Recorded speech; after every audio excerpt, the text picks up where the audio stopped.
Hi, I'm Feather Berkower with Parenting Safe Children, and I educate parents and youth professionals about keeping children safe from sexual assault and incest. Why should we care about child sexual assault and incest? We should care because the sexual victimization of children is an epidemic. 1 in 4 girls and 1 in 6 boys will be sexually assaulted by the age of 18. And that means on a school bus with 30 children, about 5 to 7 of them will be assaulted by the age of 18. Or in a graduating class of 1,000 students, about 200 will survive child sexual assault by their 18th birthday. We should care because 1 child is too many. If 1 in 4 homes in your neighborhood were burning to the ground, you'd probably want to know why and do something about it. Unless a child has 0 contact with another human being, they are at risk, which is why it's so important that all adults do everything we can to keep children safe.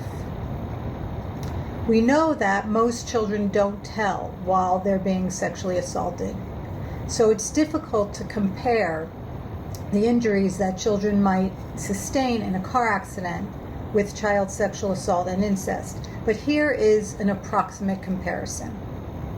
In 2018, 190,000 children were injured in car accidents. That's about 520 children per day.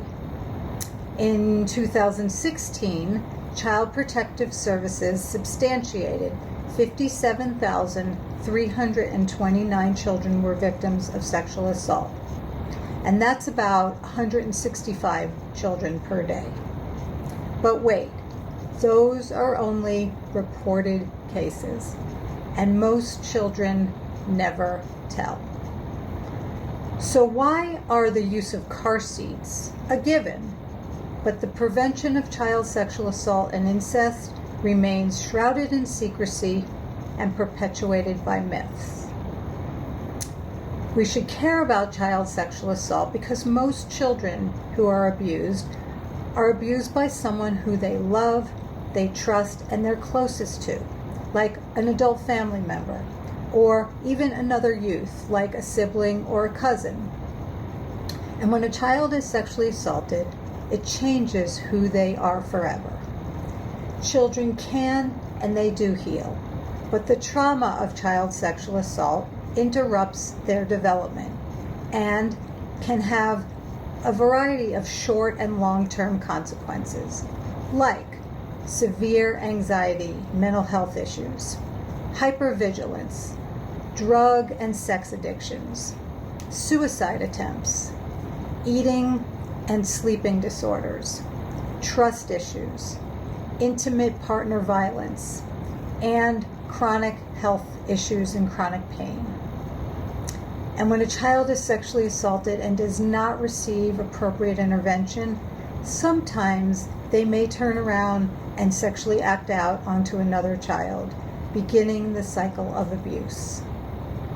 So we should care about child sexual assault and incest to stop this cycle. And because all children, every child, has the right to a safe childhood. And to keep children safe, it takes information and behavior change.